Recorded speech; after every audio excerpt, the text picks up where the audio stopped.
Karita seorang manusia andungi tahuaya tentua hirup sangsara hayang lumha ku jalan muja.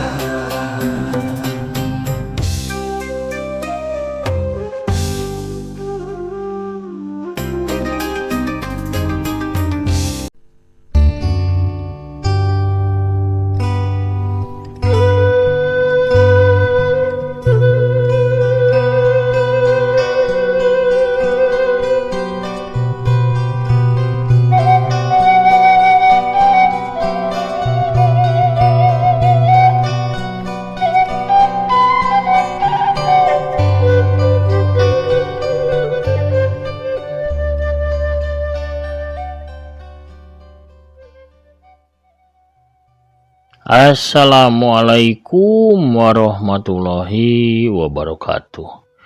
Sampurasun para mancawar salam dunya anu mika memetkeun dongeng Sunda. Waluya dongeng Sunda, waluya ki Sunda patepang dangu deui nya sareng aki di galura anu sami nyaeta channel Mancau Mania YouTube. Kumaha ramang sadayana, alhamdulillah upami ramang manya mugi-mugi sadayana aya dina ginanjar kawilujengan jag-jag sehat lahir sinareng batin jembar manah gampil rezeki sarta tebih tina balai amin ya robbal alamin. Urang gereja deui pamirsa naraskeun hanca anu katunda nyaeta carios anu judulna Naug Wadal ya dongeng rekan aki nyalira oge didongengkeun ku aki mugi we kalaya katampi kalayan kabingahannya tiasa janten panglipur kalbu pangubrah kana manah pangrepeh kana hate. Urang gereja dongengna tapi satacan aki ngadongeng mangga anu nembean manco nembean ngenaungkeun di subscribe heula nya ditoel tombol loncengna supaya saya notifikasi upami aki neraskeun hanca dongeng.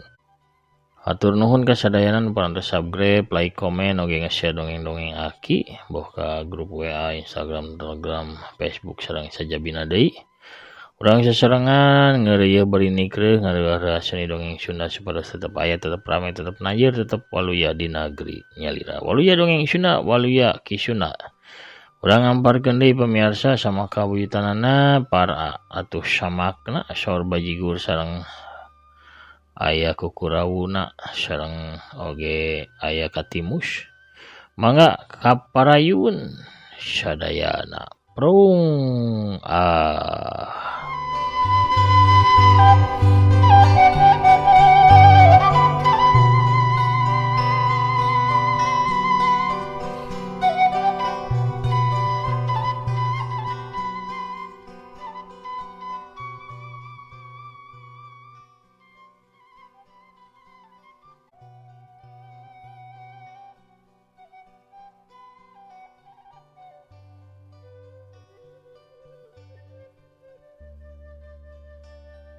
Panon Dewi harita nguriling nitenan kayaan di jero kamarna.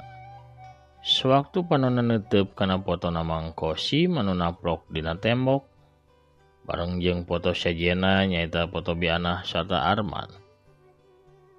Dewi teh ngadadak molotot tuluy ngajerit. "Ah, Bapak, Bapak!" Ceuk Dewi bari tutunjuk kana potona Mang Kosim. "Kunaon wi? Aya naon ieu?" Cek Bianah bari nangkep Dewi. "Bapak, Bapak, tulung, Bapak!"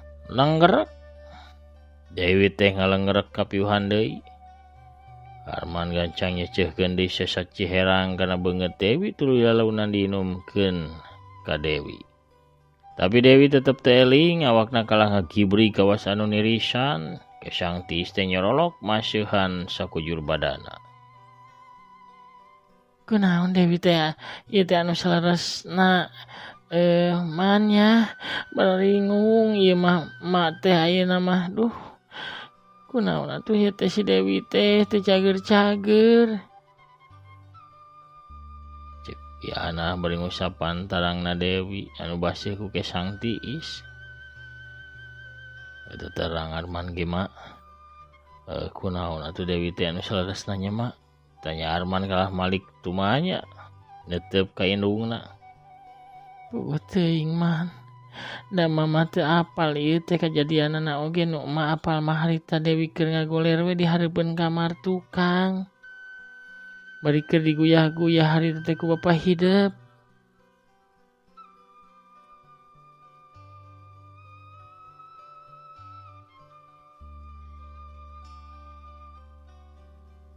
Dewi teh siga nu manggih kasieun atawa trauma anu banget mak. Tapi kakabur pengacianana dia langsung sawan sawaktu teu foto bapa ge sigana aya sangkut paut jeung bapa ieu teh. Da bieu Dewi ngajerit, "Tulung cenah bapa tulung." Kitu cenah mak. Nya, emang ge rada curiga lamun bapa hidup nyumputkeun kejadian anu sabenerna. Sabab sewaktu diajak mawa Dewi ke rumah sakit gimana hese beleke nolak bae eta teh Arman.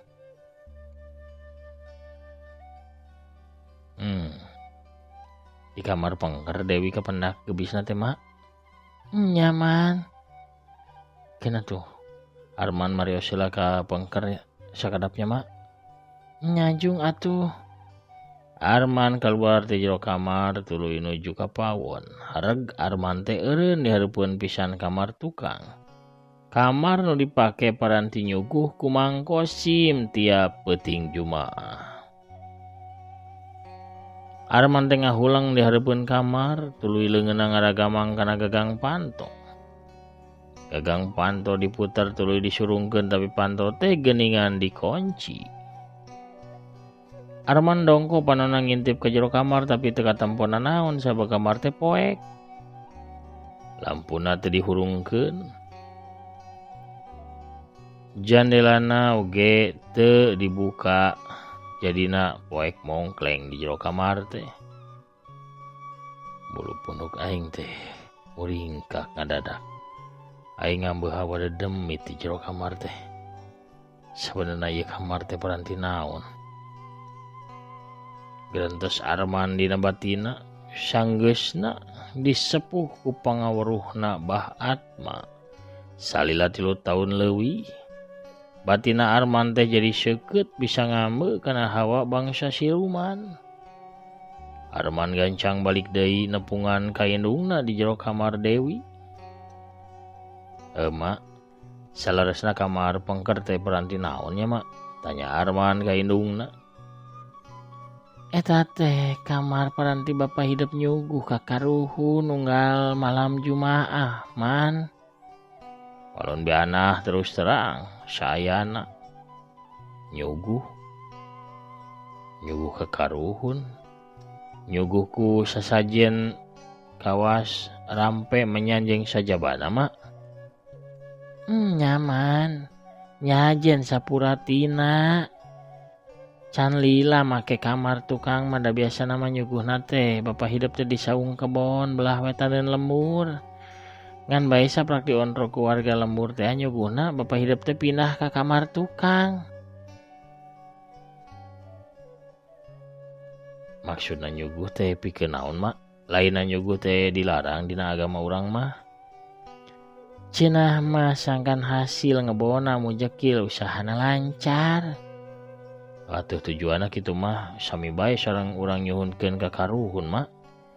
Sedengkeun nyuhunkeun salian ka Gusti Allah teh hukumna teh musyrik. Mengpar tina tetakon agama mak. Ieu mah ge teu kenat-kenat ngelingan bapa hidup teh man. Tapi da bapa hidup teh keukeuh teu beunang dielingan. Tapi da aya benerna oge ti saprak remen nyuguh usaha bapa hidup teh jadi nanjeur. Kahirupan kula warga urang teh jadi ngaronjat mak. Nya mah tiasa baik itu tapi kakayaan anu dongkap tiasa bae sanes ti Gusti. Cobi macarioskeun kumaha mimitina bapa tepi ka ngadadak janten juragan anu berat beunghar teh mak. Bi anah ngahuleng kawas anu keur nginget-nginget. Tapina teu lila pok bianah teh cumarita. mimitina teh Bapak hidup teh ngagarap kebon si Uwa teh anu di sisi leuwih buyut. Saterusna mah dadak bae biana teh saterusna nyaritakeun naon anu geus kajadian. Yen Mang Kosim cenah ngaku papanggih jeung Bos Suhandi sobat heubeulna urang dayeuh Bandung anu saterusna mah dibere modal pikeun ngaborongan hasil tatanen urang sugih mukti jeung lembur-lembur di sabudeurna. Tah kitu man mimitina mah ceuk biana mungkas caritana. Arman unggut-unggutan.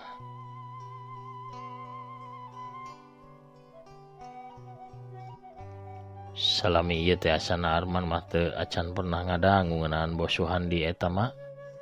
Bapa oge da teu acan pernah nyarioskeun ngeunaan sobatna anu namina Suhandi. Nah mah pernah papendak secara langsung sareng Bos Suhandi eta. Can pernah man. Can sakali-kali acan.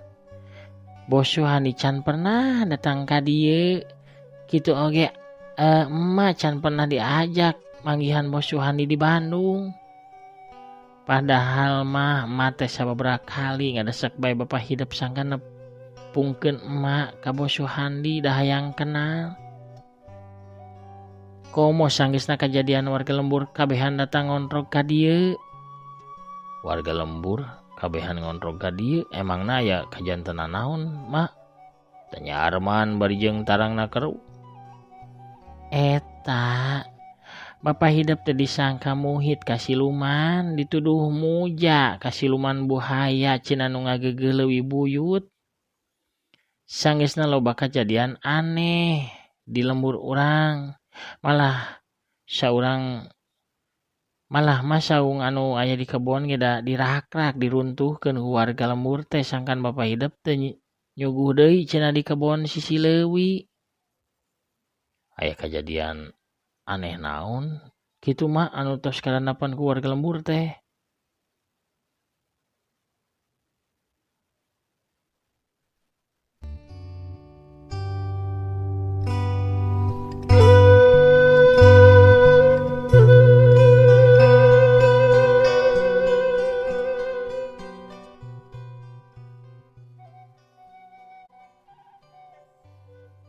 Loba pisan man. Ti mimiti loba nu maot anu teu pupuguh eta teh maotna teh. Beurang jag-jag peutingna maot aya. Jeung lolobana meh hampir kabeh nu maraot teh dina peuting Jumaah Kliwon. Nya kaasup Wajubed jeung Sano jeung Mang Ukri teh ningan katua rombongan kuli man. Tapi ka maotna bade Juragan Barka anu layonna teh kapanggih di Walungan. Dianterkeun ge ku buhaya hideung anu badag kacida teh. Saterusna mah barabat bae saterusna bianah nyaritakeun kajadian-kajadian aneh jeung aheng anu geus karandapan ku warga lembur sugih mukti. Kaasup nyaeta munculna kuntilanak jeung genderuwo anu sok megatan warga jeung ronda. Tapi ka kajadian banjir bandang anu rohaka. Tapi ka ngeueum lembur sugih mukti. Sanggeusna harita teh gawok maot di leuwih buyut sawaktu cenah tarung jeung buhaya siluman. Arman terus unggut-unggutan ngaregepkeun sakabeh caritana biana. Sakapeung Arman kerung, sakapeung oge kumecrek. Sigana ieu meureun hal anu dicaritakeun ku Bah Guru teh. Anu cenah kudu direngsekeun ku aing. Pantesan aing teh dibekalan pusaka kujang Kiai Sampareja. Rupana bae bangsa siluman geus ngaranjah ngaganggu kalembur sugih mukti. Bisa jadi oge ngaliwatan bapak aing sorangan ieu teh. Bapak. Nah bat jadi kieu atuh bapak teh. Arman ngagerentos sorangan dina batina. Tah kitu man. loba kajadian aheng di lembur urang teh saprak hidup lunta ti lembur. Emak teh hariwang sieun si Dewi ge jadi korban siluman kawas anu sejen aman. Da jelas tadi teh cek si siluman anu nyurup kana ragana lamun cenah si Dewi teh rek dibawa ku manehna. Cek biana mungkas caritana paromana ngadadak ngariuk alum deui nembongkeun rasa sedih jeung salempangna saurang indung. Maulah salempang Arman bade nareka sakuatan lagi pikeun nyelametkeun Dewi mak. Mantosan heula Dewinya Arman bade wudu heula. Cek Arman. Tapi kapeuting Mang Kosim teh can keneh balik ka imahna. Mang Kosim kalahkah luntang lantung heula di alun-alun Bandung. Mang Kosim teh ngarasa bingung sababaraha harita peuting Jumaah.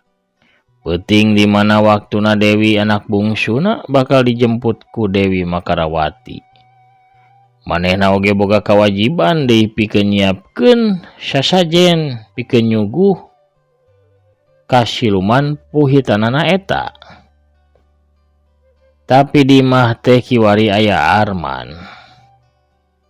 Anu tangtuna bakal ngemitan adina anu keur gering.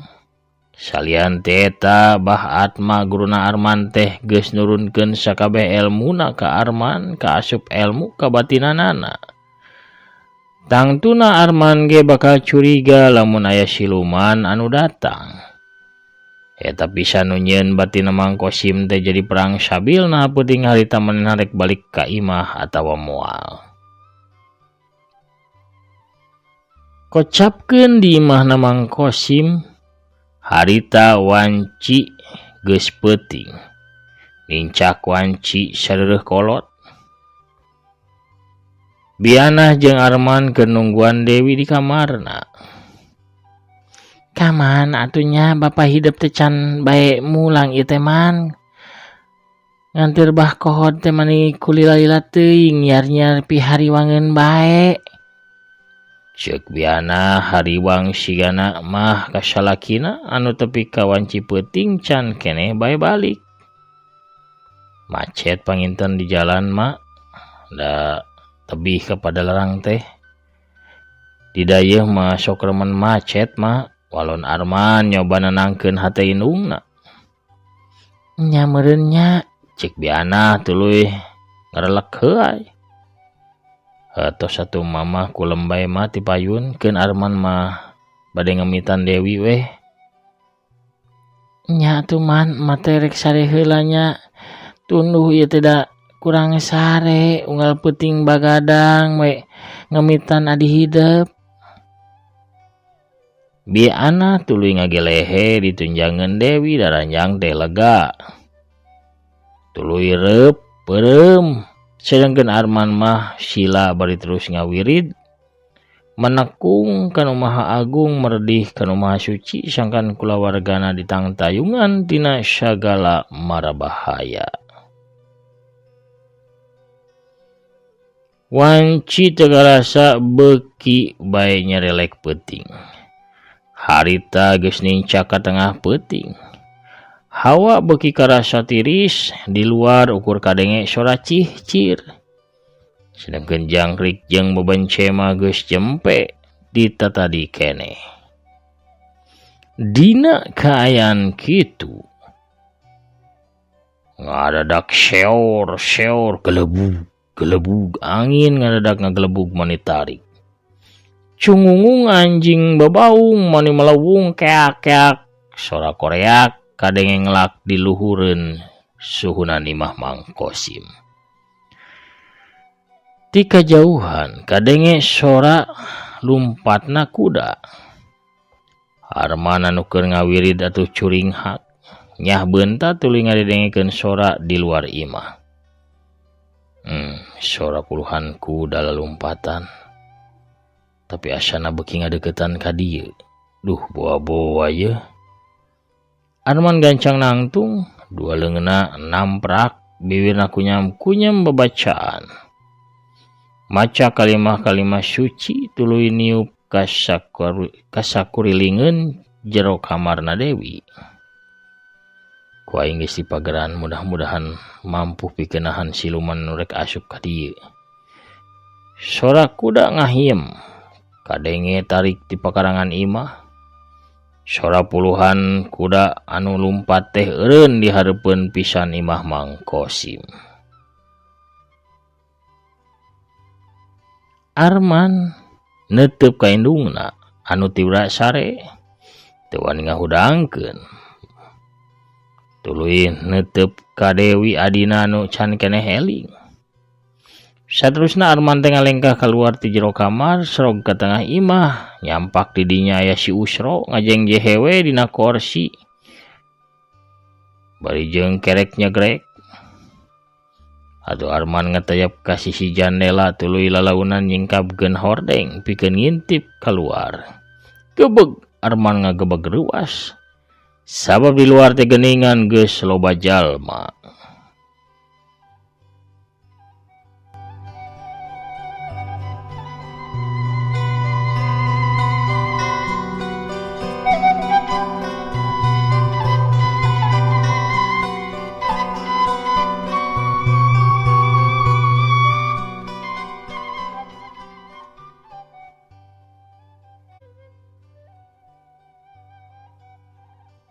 Aya 20 urangna jalma make papakean prajurit kerajaan nyarekal tumak kabeh tarumpak kuda anu jarangkung badag.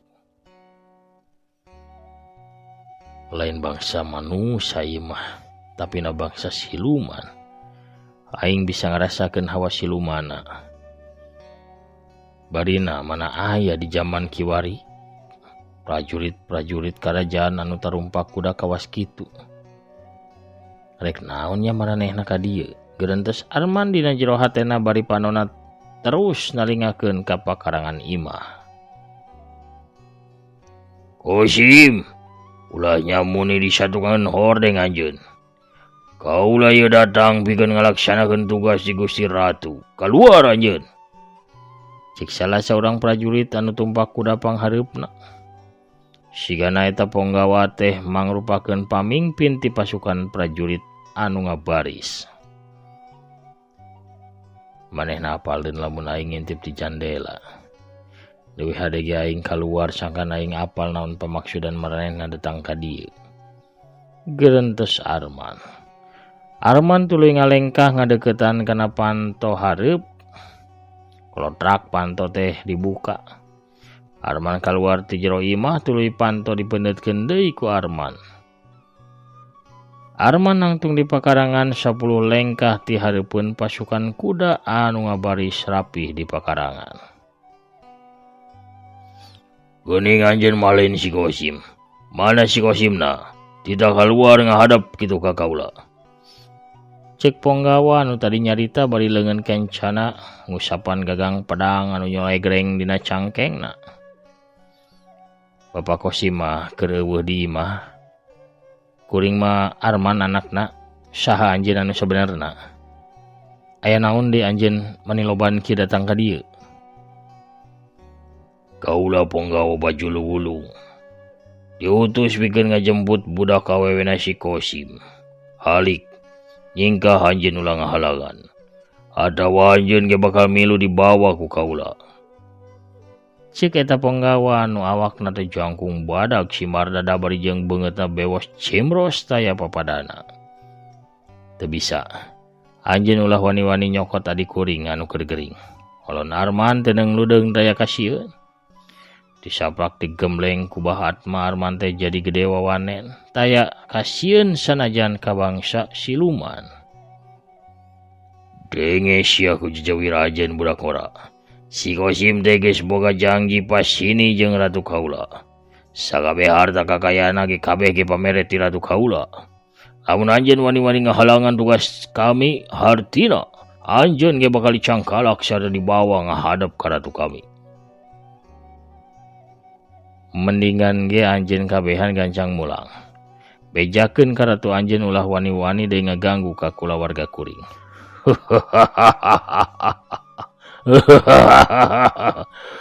Kudewa wane no ge budak ngoda teh. Kapaksa kaulah kudu nyangkala ka anjeun sabab geus ngahalangan kana tugas ti Gusti Ratu. Prajurit, cangkala kita jejaka. Ponggawa baju wulung mere parentah ka anak buahna atuh teu talangke. 2 orang prajurit ngagajleng turun tina tonggong kudana bari langsung ngarahkeun seseukeut tumbak ka arah Arman. Ditodong ku pakarang tetep katempo tenang teu nemongkeun saeutik rasa gimir atawa sieun. Nu saurang langsung narajang najoskeun tumbakna kana dadana Arman tapi Arman rikat ngakilek. Bari langsung newak tumbak. Tumbak dicentok tolonyong si prajurit nolonyong ka hareupeun Arman pisan. Arman gancang mapag ku tajongan suku katuhu heat cebrot. Aduh, blak. Si prajurit labuh nanggarak bengkang sabab dadana ditajong tarik ku Arman. Sedangkan tumbakna karbut ku Arman. Bisa ojah oge geuning ieu bencos cek baturna. Aduh, kade jursa, tajongana panas euy. Cek prajurit anu labuh beri lalaunan nguniang huda. Serepet manehna teh ngalugas pedangna. Dina kayan kitu, hiji bayangan beureum ngolewat datang ka hareupeun Arman jeung para prajurit. Kolebat, celek. Kabeh ngagebeg reuwas, tuluy malik nareuteub ka arah nu anyar datang. Si horeng nu datang teh saurang awewe tengah tubuh, di samping jangkung make kabaya beureum. Leungeun kencana ngelek boboko sedangkan leungeun katuhuna nyakla nyiru anu disuhun dina luhur sirahna. Hep heula. Hehe, hampura ngaganggu ieu bieu nya. Ieu ulah wakari dituluykeun heula garelutna ieu. Mending ge jarajan heula awug ibi ta anu amis raos kareueut matak dedeyeun ieu. Sok mangga jarajan heula nya. Tah ieu aya kukurawu ieu ge. Raos gurih nikmat matak wareg sok dibarorong heula ieu mumpung kadarieu amangan ka alam dunya para prajurit. Hehe, pohara pamiarsanya. Kuno rojol Nabi Sarwiti anu ngider kapalih lembur sugih mukti urang cekapkeun heula dongengna dugi ka dieu.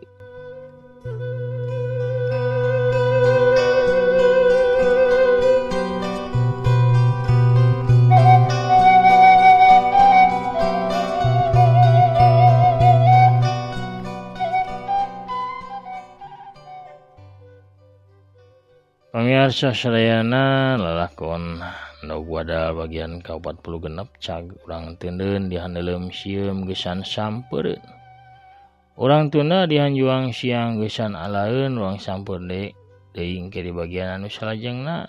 Mugi sadayana atuh ari paparinan kesehatan oge umur anu panjang pamiarsanya supados tiasa teras sasarengan ngareurah-reurah seni dongeng Sunda sareng Aki. Panginten pamirsa sakitu heula anu kapihatur wengi ieu nya. Mugi wae tiasa janten panglipur kalbu, pangmebrah kana manah, pangrepeh kana hate. Ubar ngabang malerkeun kacape saparantosna urang kasabnya sadidinten milari kipayah oge mulangkeun katineung ka mangsa jaman kapungkurnya tahun 60, 70, 80, 90 oge masih ayanya urang teh hiburanna ngadepong payunan radio ngadangukeun dongeng Sunda. Hatur nuhun kasadayana nu parantos satia mancos satia ngadangukeun oge ngarojong pedaran dongeng-dongeng Aki. Salam baktos ka kulawarginya. Mugi wae sadayana aya dina kawilujengan, sehat, lahir sinareng batin, oge lancar segala rupi urusanana. Amin. Aki namit mungkur heula pamirsa. Assalamualaikum warahmatullahi wabarakatuh. Permios jaga hancur.